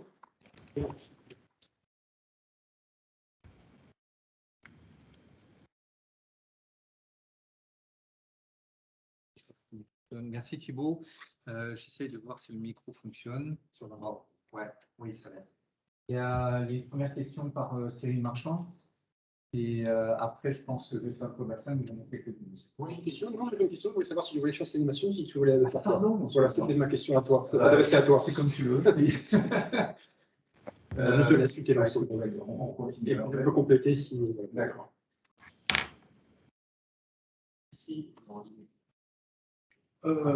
Merci pour cette présentation vraiment exhaustive et claire. Moi, j'ai juste une question. Est-ce que tu peux nous en dire plus vis-à-vis, il y a un autre qui m'intéresse davantage, c'était la dynamique sédimentaire, donc sédimentation bassin versant, par rapport justement à l'évolution de la mangrove, enfin, au cartographie. En fait, à un moment donné, tu parles de prendre en compte justement cette dynamique de sédimentation avec la carto évolutive. Si j'ai suivi, hein, donc. Oui, c'est. Alors, en fait, on a utilisé les séries temporelles qui sont mises à disposition par Landsat et par Sentinel. Donc, depuis les années 90, on a travaillé donc 95, 2005 et 2015. Et en fait, ce qu'on observe, c'est qu'avec ces images satellites, on arrive à mettre en évidence les migrations de la mangrove finalement en fonction des cycles sédimentaires et hydrologiques. Et on voit que les bancs de mangrove, en fait, ils se déplacent avec les bancs qu'on observe dans la Bombétouque. Finalement, quand on regarde la Bombétouque, il y a pas mal de bancs sédimentaires qui sont présents dans la baie et l'évolution de ces bancs sédimentaires est accompagnée d'une évolution de la distribution de la mangrove. Donc finalement, on a parlé de dynamique de la mangrove dans cette zone-là, on ne peut pas en parler si on ne parle pas de la dynamique sédimentaire et de la dynamique hydrologique parce que tout est conditionné par cette dynamique-là. Donc c'est pour ça que je dis qu'on a besoin de travailler sur la mangrove dans un sens plus large parce qu'il faut arrêter de dire que la mangrove, c'est des arbres. La mangrove, c'est certes des arbres, mais c'est des arbres dans un écosystème, dans un système dynamique. Et il y a un besoin clairement actuellement de mieux travailler sur la caractérisation de la sédimentation, de l'hydrologie, pour étudier clairement l'évolution de la mangrove spatialement et temporellement parlant finalement. Il y a donc une question de Flora et Hugo qui veut prendre la parole en ligne ensuite. Il y a une première question de Pierre Blas Flora qui parle. Est-ce que tu vois le chat, Thibaut? Ça concerne le fait qu'il existe un outil de Global Observation des mangroves et elle a donné le lien. Et donc la question, c'est existe-t-il des partenariats avec la Nouvelle-Calédonie pour valider les données satellites? Ouais. Oui, oui, on t'entend. Oui, bonjour. Non, c'était pas forcément pour Thibault le pauvre. Je sais pas si c'était plus pour la session en général, parce que je ne sais pas si vous en avez, discuté. Mais oui, c'était pour savoir s'il y avait des liens particuliers avec la Nouvelle-Calédonie, avec cette initiative globale d'observation des mangroves.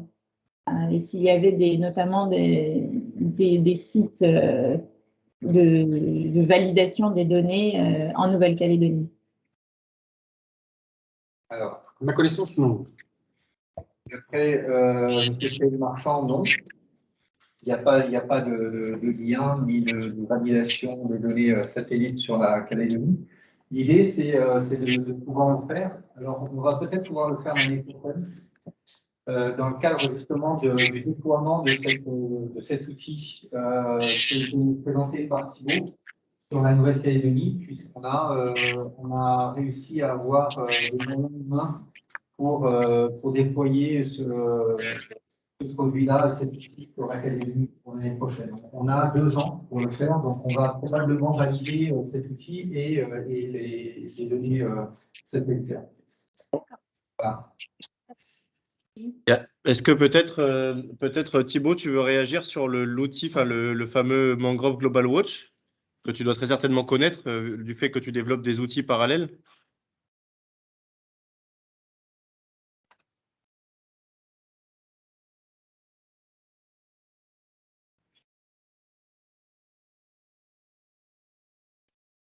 Alors, on a peut-être un problème de connexion. En attendant, Hugo, si tu veux prendre la parole, là, tu lever la main. Oui, bonjour tout le monde. Bah, ma question, elle était destinée à Thibault, donc s'il est déconnecté, ça va être compliqué. Bon, je vais attendre. Je pense qu'il va se reconnecter, il va essayer de se reconnecter là rapidement. Je crois que ça buguait un peu de son côté. Il y avait d'autres questions dans la salle, peut-être Le nom du portail, c'est bien en 2022, dans 6 mois, il y a eu ce qui est développé là je ne sais plus. Ce qui est développé, c'est un outil sur lequel on va pouvoir, effectivement, sur un portail, effectivement, on va pouvoir se connecter pour aider à des produits. C'est deuxième semestre de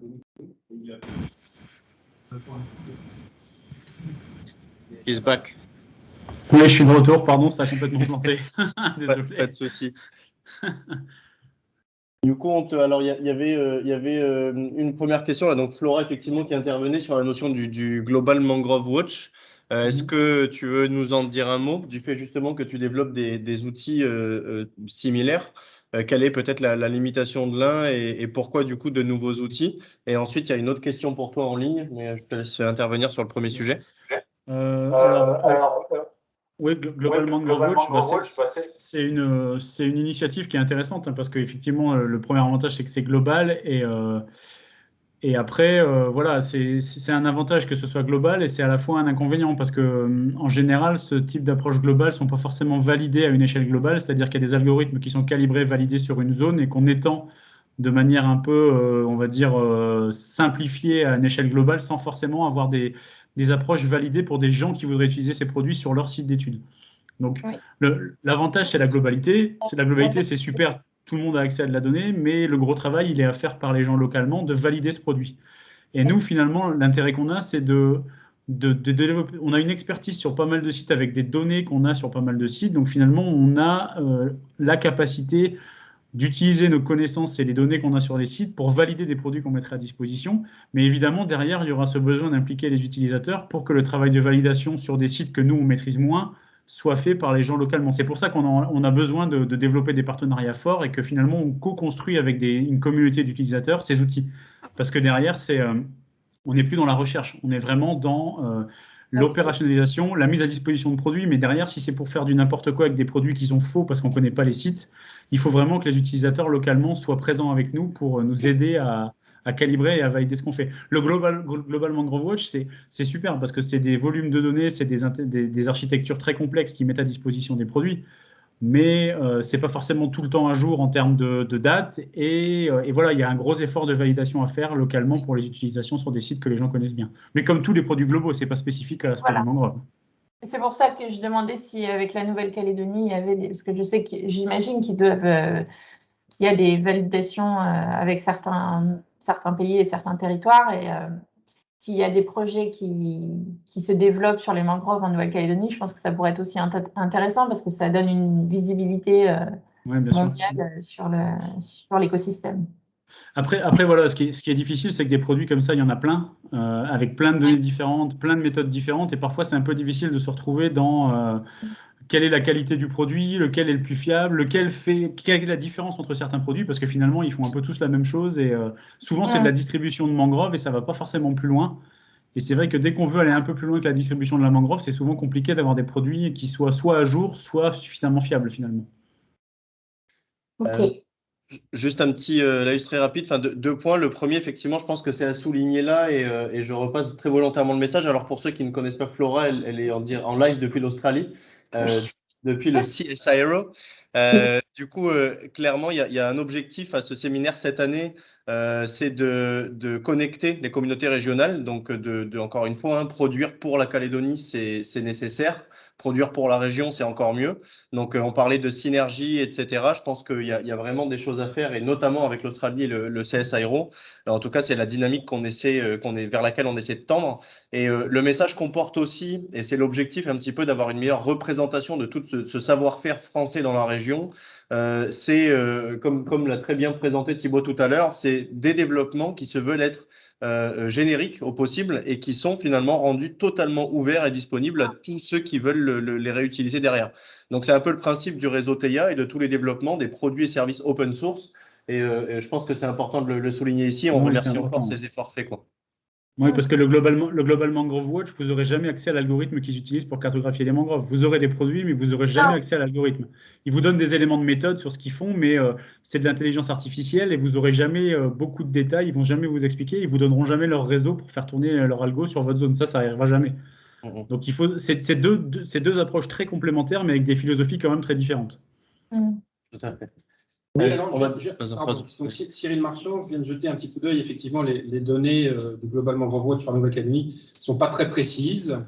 Donc, c'est par le Global Mangrove Alliance, coordonné par CI et puis l'IUCN, avec même des partenaires prestigieux, des collègues à moi de Griffith University dans le Queensland, du ZMNT, c'est Leibniz Center for Tropical Marine Research des Allemands, et puis l'Université du Queensland, et puis également le Mangrove Specialist Group, qui est un groupe auquel j'appartiens, qui est le groupe de spécialistes mondiaux de la mangrove. Donc il y a des noms prestigieux derrière cela, mais effectivement, ce sont principalement des ONG qui sont à la manœuvre. Et pour la Nouvelle-Calédonie, encore une fois, je viens de vérifier, ce n'est pas très précis. Et c'est pour ça, oui, c'est pour ça que je pense que ça pourrait être, vu qu'il y a beaucoup de capacités et de compétences en Nouvelle-Calédonie notamment, ce serait, je pense, très intéressant de se rapprocher de ce produit, de cette plateforme ou d'autres, mais pour vraiment valider ces données et peut-être justement rectifier, calibrer un peu mieux tout ce qui est. Je pense que ça serait oui, ça permettrait une meilleure visibilité pour la région et donner oui, une meilleure. Je ne trouve pas forcément mes mots en français parce que je ne fais pas souvent les. Tu peux parler en anglais, on était bilingue hier, ça. Ça devient intéressant. Oui, non, enfin, je trouvais juste intéressant d'essayer justement, quand on a ces produits globaux, de faire remonter les données quand on a des données beaucoup plus précises et définies sur une zone, que ça remonte aussi sur ces produits globaux, ça les intéresserait aussi, j'imagine. Donc, voilà.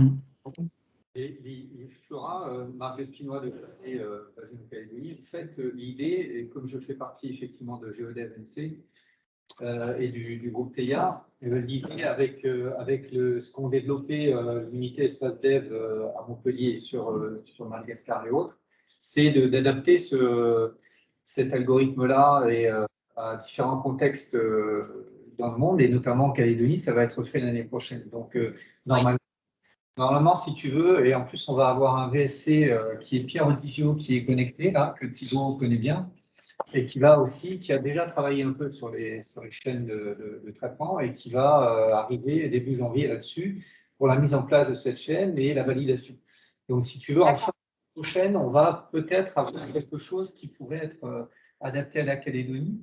Et l'idée, c'est de ne pas forcément s'arrêter à la Calédonie aussi, c'est de s'expandre. S'étendre. Moi aussi, je parle mais très mal, mais tu vois, mon français n'est pas bon non plus. C'est de s'étendre, si tu veux, à la région. Et voilà, donc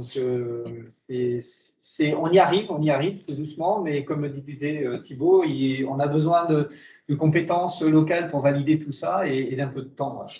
Effectivement, les liens et synergies entre les différentes initiatives, dont le Global Mangrove Watch, seront à faire et seront faits, bien entendu, et en lien avec les différents travaux. Alors, pardon, vas-y. Juste pour avoir pour être en ligne avec vous, est-ce que vous avez des liens parce que moi, dans le CSIRO, je m'occupe surtout de l'observation de la Terre. Mais je sais qu'il y a d'autres groupes dans le CSIRO qui travaillent sur les mangroves, par exemple sur les questions de carbone, etc. Et je voulais juste savoir si vous aviez des partenariats Pas encore. Pas encore, justement, et on te remercie par avance pour la mise en relation. Non, mais pas de problème. Est-ce que j'ai une équipe même ici qui travaille avec des gens à Brisbane ou à Adélaïde ici, mais je sais qu'ils travaillent sur ces sujets et je pense que ça pourrait être intéressant de collaborer. Voilà. Ça nous intéresse énormément, notamment parce que on compte, il y aura probablement peut-être un gros projet sur une réponse à appel à projet mangrove PPR Océan et Climat, dans lequel on répond sur le sujet de mangrove. Ouais. Et il va y avoir des observations de mangroves à différentes échelles. Et à l'échelle du territoire pour la Nouvelle-Calédonie, tout ce qui est intéressant, c'est la biomasse, les bilans carbone, etc. Ouais. Si effectivement tu peux nous mettre en lien avec les gens du CCRO qui ont déjà d'expérience là-dessus, alors je suis vraiment très très preneur. D'autant, j'insiste un peu sur le sujet, on parlait tout à l'heure des guichets, il y a quand même de plus en plus de guichets régionaux, il y a aussi des guichets finalement français qui demandent, et le Fonds Pacifique en est un, et qui demandent d'avoir une meilleure intégration régionale, qui permettent et qui facilitent cette intégration régionale, qui demandent d'avoir différents partenaires dans le Pacifique. Donc, ça fait partie des opportunités qu'on a de faire financer des projets pour le territoire et autres. Donc, ce ne sont que des opportunités. Je vais peut-être laisser la parole à Hugo qui voulait poser une question également. Pardon, merci à toi, Flora. Merci, Flora. Oui, du coup, merci. C'est hyper intéressant là, les discussions qui sont actuellement en cours. Donc moi, je suis Hugo Roussafa, je travaille à l'Observatoire de l'environnement de Nouvelle-Calédonie. Depuis peu, là, je suis responsable du système d'information. En fait, nous, notre rôle, c'est de mettre à disposition en fait de l'information spatiale pour décider, auprès des gestionnaires, quoi, vraiment avoir une approche plus gestionnaire que scientifique.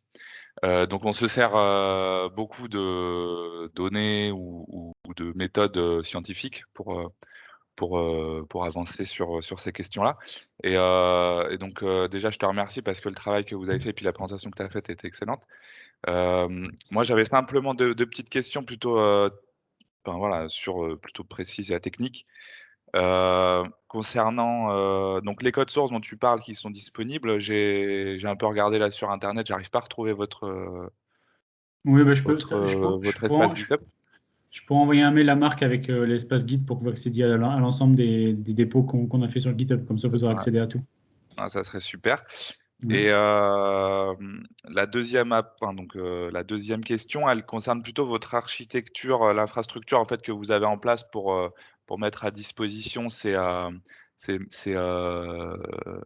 méthodes de calcul en fait sur tout l'ensemble d'images satellites. Qu'est-ce que vous utilisez et est-ce que donc, bon, je te laisserai répondre sur cette question. Et en parallèle, est-ce que vous êtes intéressé aux outils Open Data Cube notamment qui est en train de s'étendre largement sur le monde? Alors, pour répondre à ta première question, en fait, pour l'instant, on n'a pas d'architecture puisque la prestation va commencer le mois prochain. Donc, si tu veux, l'outil n'est pas en place. Le marché est en train d'être notifié. On va commencer à construire la plateforme le mois prochain. Donc, la plateforme sera opérationnelle à partir du deuxième semestre 2022. Donc, pour l'instant, je ne peux pas répondre à ta question parce que je n'ai pas de réponse et je n'ai pas d'expertise sur ces architectures portail. Donc, on a un prestataire qui devrait être sélectionné dans le courant du mois et qui, lui, va implémenter des outils qui lui sont propres a priori, et pour l'instant, je n'ai pas d'éléments précis pour te dire ce qu'on va utiliser comme architecture. Et pour la deuxième question, alors oui, effectivement, les data cubes, c'est des choses sur lesquelles on travaille en ce moment. Alors, pas spécifiquement encore sur les mangroves. Par contre, toutes nos démarches de traitement des données Sentinel-1, notamment pour la production d'indicateurs issus d'indicateurs caractérisant les inondations, les extensions et les récurrences d'inondations, on est en train de travailler sur la mise en place d'un data cube dédié à Sentinel-1, donc pour des applications radar.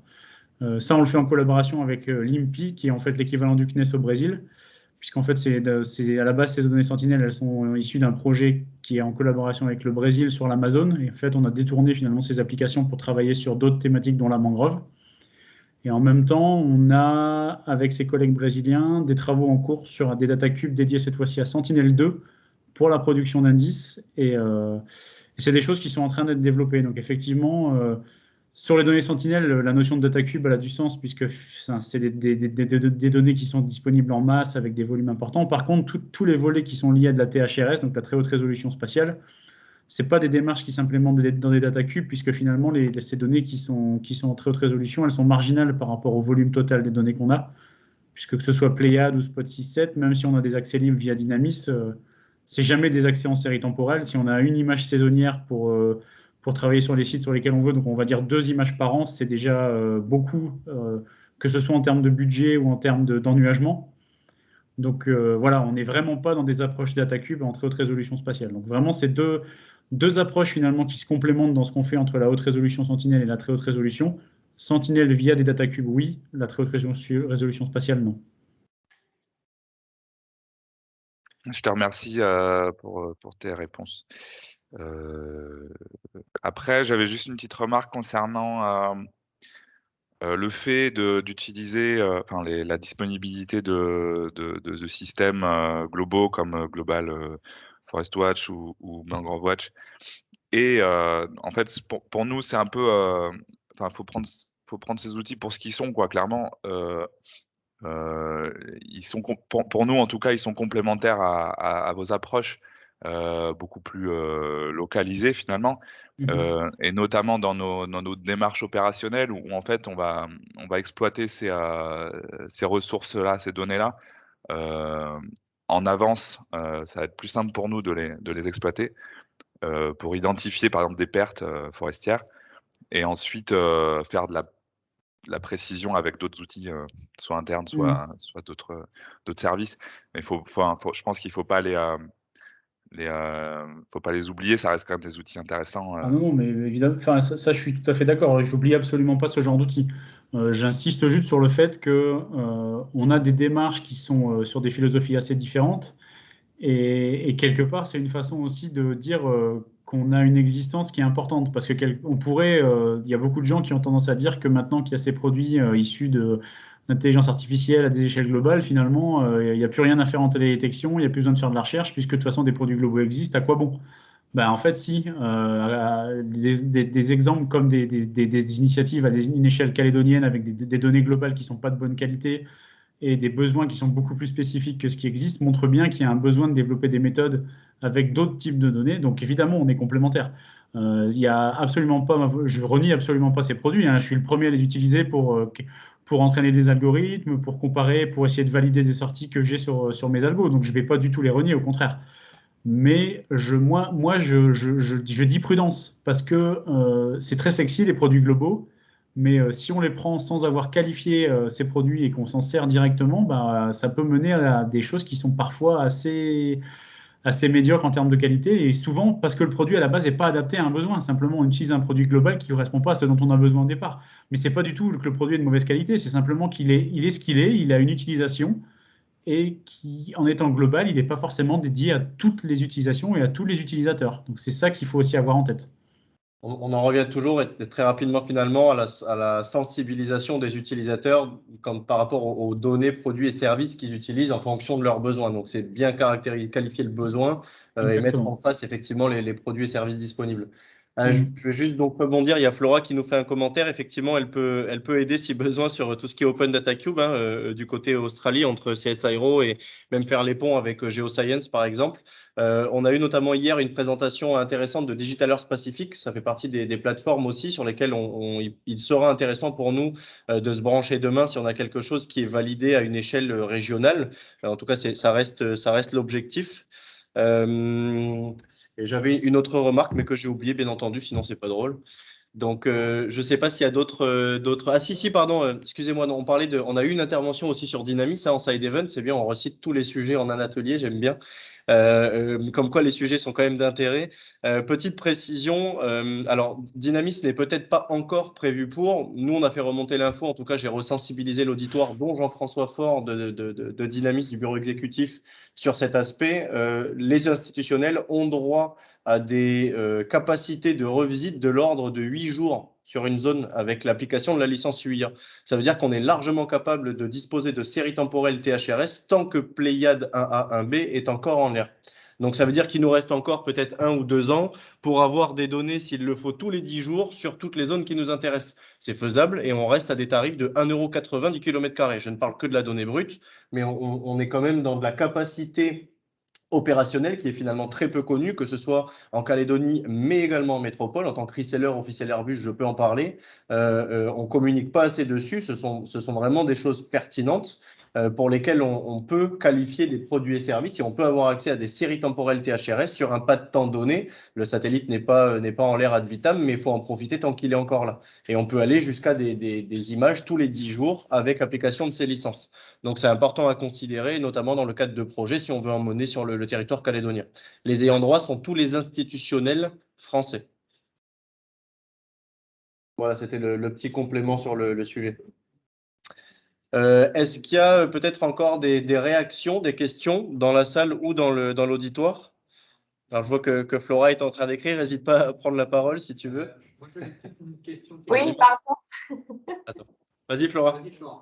Non, oui, c'était juste par rapport à rebondir à les produits globaux par rapport et vis-à-vis des données plus précises et de la haute résolution.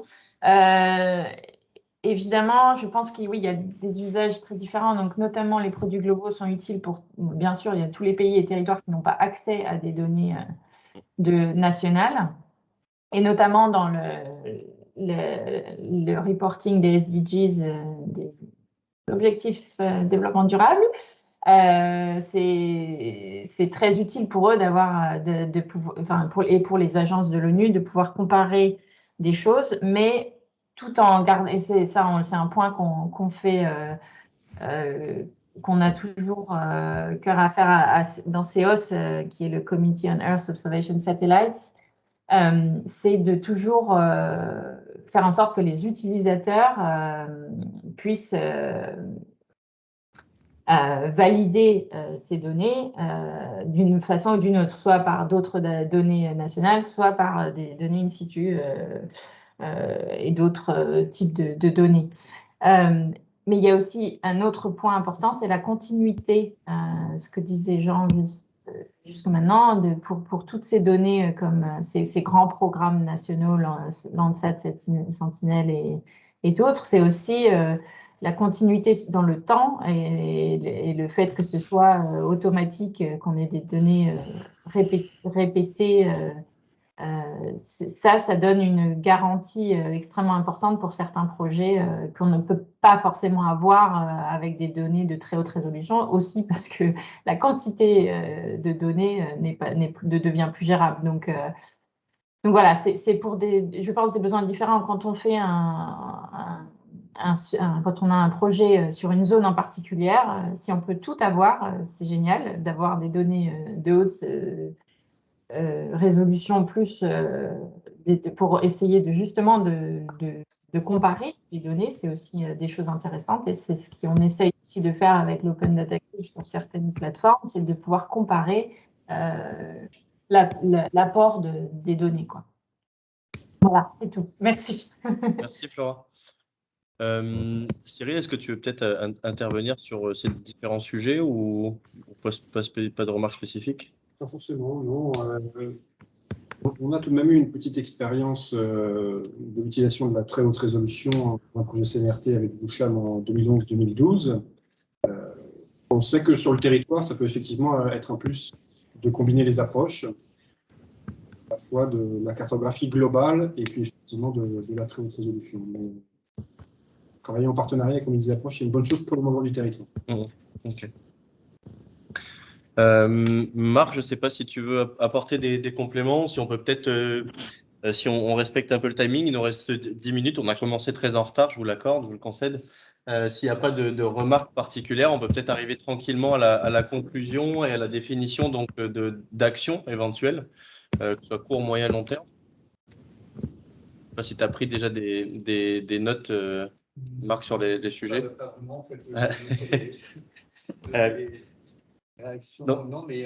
Déjà, il y avait un besoin, si on revient sur l'intervention de Cyril par rapport aux besoins locaux, il y a un besoin très net, c'est une couche homogène à l'échelle du territorial, si c'est bien la compréhension que j'en ai.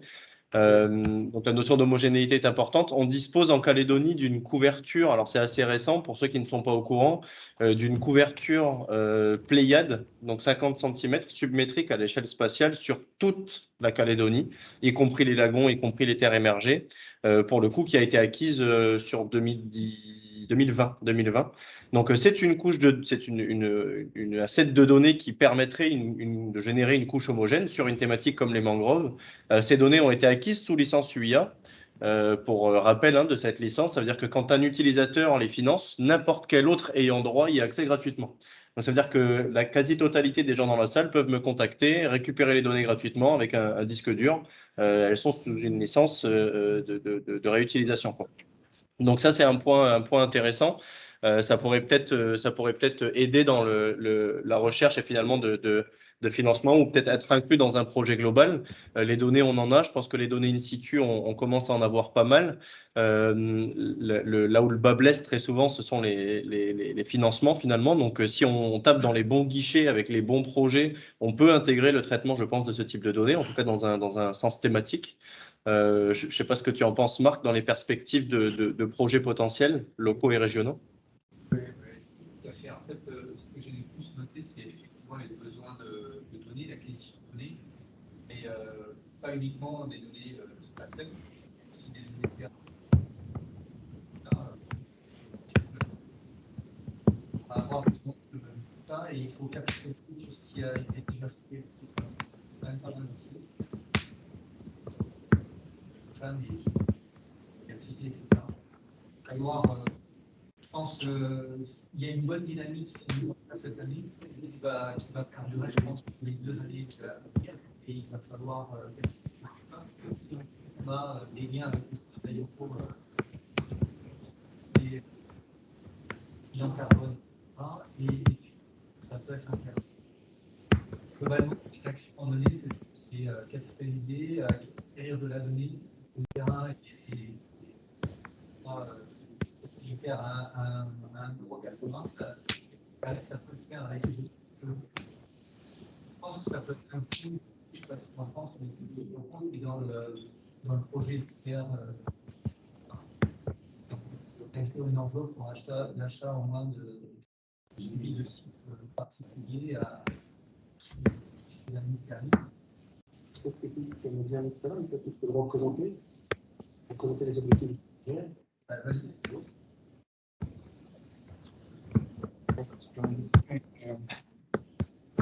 Oui, Marc me parle d'un projet PPR qui est actuellement en train de se monter autour des mangroves.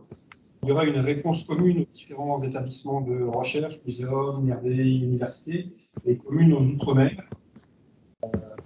C'est un travail qui est porté actuellement par l'IRD, par Christophe Croisy, avec une cellule en Nouvelle-Calédonie. L'enveloppe peut effectivement être importante, la compétition est forte. L'avantage que nous avons sur la mangrove, c'est que pour tous les Outre-mer et pour tous les instituts de recherche, nous faisons une réponse commune. Donc ça peut effectivement nous aider à obtenir ce financement. L'idée, c'est de co-construire, le mot on l'entend souvent, mais co-construire entre les Outre-mer, comparer nos besoins et mettre en relation nos différents moyens. On a des spécialistes ici qui n'y a pas forcément en Martinique et inversement. Donc, c'est faire de l'échange de données, ça peut être faire de l'échange d'échantillons, pour que le savoir qui est en Martinique puisse être utile à la Nouvelle-Calédonie, le savoir qui est en Nouvelle-Calédonie puisse être utile à Mayotte, par exemple, sans forcément faire des échanges de scientifiques, tant que les gens aient à bouger, mais partager la donnée, partager l'échantillon et partager les connaissances, et faire de l'acquisition de données pour avoir des cartographies dynamiques précises, ça peut effectivement être un axe important que Marc pourrait pousser. Plus spécifiquement, pour ce qui est de la Calédonie, une des conclusions était de dire d'avoir une cartographie globale à l'échelle du pays. Compte tenu de la difficulté d'avoir des budgets pour faire de la très haute résolution, on peut imaginer sélectionner certains sites d'intérêt par rapport aux pressions identifiées ou par rapport à des volontés politiques ou des volontés spécifiques. On a identifié 4 menaces principales, l'urbanisation, mine, aquaculture et puis changement climatique. On n'est pas obligé de suivre les impacts des mines sur tous les mangroves en aval de sites miniers, sur toutes les mangroves en aval de sites agricoles, et suivre l'impact des changements climatiques sur toutes les mangroves. Voilà. Compte tenu du fait qu'on a besoin d'avoir de la très haute résolution et des choses précises, qui demandent du temps, de l'argent, un investissement terrain également, pas uniquement de l'acquisition de données satellitaires, on peut sélectionner en partenariat entre les thématiciens, les spécialistes, les collectivités et les utilisateurs, des sites qui répondraient aux problématiques et aux besoins de tous. Merci. Je pense effectivement que c'est un vrai enjeu. Je pense notamment effectivement au gouvernement, à la DIMAN qui doit avoir des zones d'intérêt prioritaire, à la CECAL qui a ses propres zones d'intérêt prioritaire, aux différentes provinces, aux communes, la ville de Nouméa qui a aussi ses zones. Tu veux prendre la parole, Pierre? Ouais, on a récupéré plusieurs financements, notamment une atlas de la biodiversité et la passerelle qui passe dans la mangrove a fait l'objet d'un financement qui promeut la promotion et la préservation de la mangrove. Okay. Il y avait aussi une obligation et c'est quand même une volonté politique de travailler sur ces sujets. Je sais aussi, tout à l'heure on en parlait, mais les terrains, nous on a travaillé pour le plan d'organisme directeur pour identifier les zones de mangrove. La 3D, à l'époque c'était la DAN, mais la 3DT va directement sur le terrain identifier si c'est bien des poches de mangrove ou pas. Valider une zone ainsi de suite. Qui sont calculés, terrain ultra local. Alors après, c'est particulier, en zone urbanisée, ça va être des chemins. Oui, tout à fait. Alors, effectivement, c'est vrai que la compétence environnementale est une compétence provinciale. Je regrette d'avoir aucune représentation provinciale dans ce type d'atelier, où il y en a peut-être, mais je le vois pas.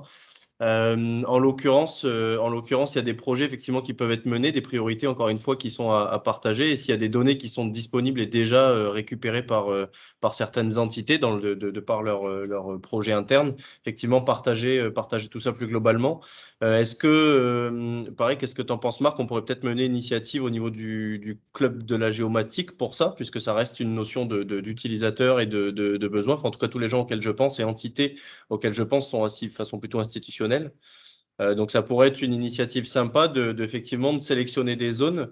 Il y a peut-être des précos aussi à mener. Enfin, de toute façon, je ne sais pas si l'université est présente et représentée dans le club, je pense que oui. Ouais. Donc du coup, ça pourrait peut-être faire le lien aussi avec Cyril et l'expertise que tu as du sujet sur le territoire par rapport aux zones que toi tu identifierais comme spécifiques. Autre point, on parle souvent aussi donc, de données in situ, etc. On ne l'a pas trop soulevé ici.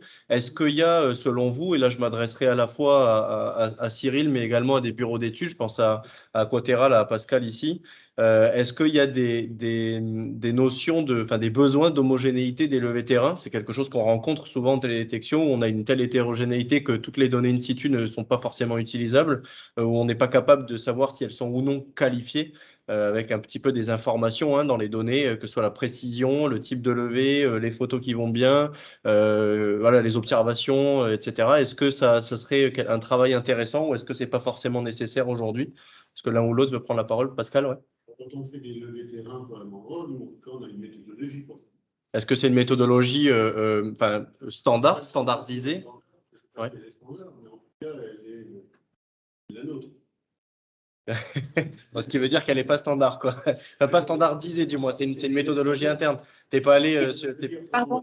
On ne va pas que par le terrestre, on y va aussi par la mer. Ouais. Pardon. Ok. Oui. Oui, si, pour rebondir sur ce que dit Pascal, la méthodologie, elle est interne avec nos fiches, mais bien sûr, elle est standardisée quand même. C'est-à-dire que les mesures qui sont prises sont les mesures qui sont, par exemple, typiquement prises dans le guide méthodologique de l'IFRECOR, etc. C'est des mesures standards. Donc, après, on peut en avoir plus, parce que c'est adapté souvent au lieu, au site, et puis justement à la précision. On travaille sur des petites échelles quand on est sur le terrain, donc on peut avoir plus de données, mais on a de toute façon toutes les données standards demandées de hauteur, de recouvrement, etc., avec les indices qui sont classiques, utilisés partout, et dont notamment le guide IFRECOR. Donc en fait, nos données après peuvent resservir, elles pourraient resservir dans une base plus large en extrayant ces indicateurs spécifiques-là. D'accord, parfait. Merci pour ces précisions qui sont très importantes. Donc, c'est Valérie de Aquaterra, effectivement, collègue de Pascal. Est-ce qu'il y a d'autres interventions? Du coup, c'est un point important, hein, dans le sens où, effectivement, la standardisation des données in situ permet leur utilisation d'une manière globale. Si on a deux données récoltées différemment et qu'on n'a pas les mêmes métadonnées, donc informations associées, on peut être vite limité. On a peut-être fait à peu près le tour. Valérie, tu as la main levée. Je ne sais pas si c'était pour l'intervention juste avant ou… Oui, pardon, c'était juste pour l'intervention. Okay. Je l'enlève. Je pense qu'on a fait à peu près le tour. On peut peut-être du coup conclure là-dessus. Donc, quelques petites actions. On va essayer de contacter nous, le Club de la Géomatique, pour effectivement essayer d'identifier ou de voir à faire identifier des sites prioritaires en fonction des besoins des différentes institutions. C'est aussi le premier pas toujours d'une mutualisation, hein. C'est la velléité en tout cas de l'ART, la capacité à être un petit peu proactif dans les prises d'informations. Et c'est souvent quand les gens commencent à traiter du domaine ensemble qui voient les opportunités de mutualisation. Donc, quand on parlait de financement, déjà au niveau des guichets locaux, s'il y a déjà des projets d'une part et d'autre et qu'il n'y avait pas forcément de lien entre les différents acteurs, il y a peut-être déjà une première étape de mutualisation possible localement. En tout cas, si on peut agir en ce sens, on le fera. Et puis derrière, essayer de trouver des guichets complémentaires pour compléter toutes ces données. Donc, l'imagerie spatiale, ce n'est pas forcément un frein vu les licences. La notion des différents outils est intéressante, que ce soit avec le Global Forest Watch pour identifier des gros patchs et derrière avec des outils beaucoup plus précis localement qui restent à affiner, mais où on peut notamment cibler les types d'acquisitions avec des licences spécifiques. Par contre, les données terrain, ce n'est pas forcément la même chose, mais là, on a quand même une communauté qui est assez présente là-dessus, entre la recherche, entre les bureaux d'études spécialisés dans le domaine, etc., et les institutions qui font aussi des levées en eux-mêmes. On a quand même une armée de compétences locales qui, pour le coup, est une force. Pierre, tu voulais dire un mot? Non, c'est quand tu parlais de faire remonter cette vie sur les projets locaux, et à l'inverse, c'est-à-dire que des fois, les projets locaux, on les a parce que ça s'inscrit dans une démarche qui est…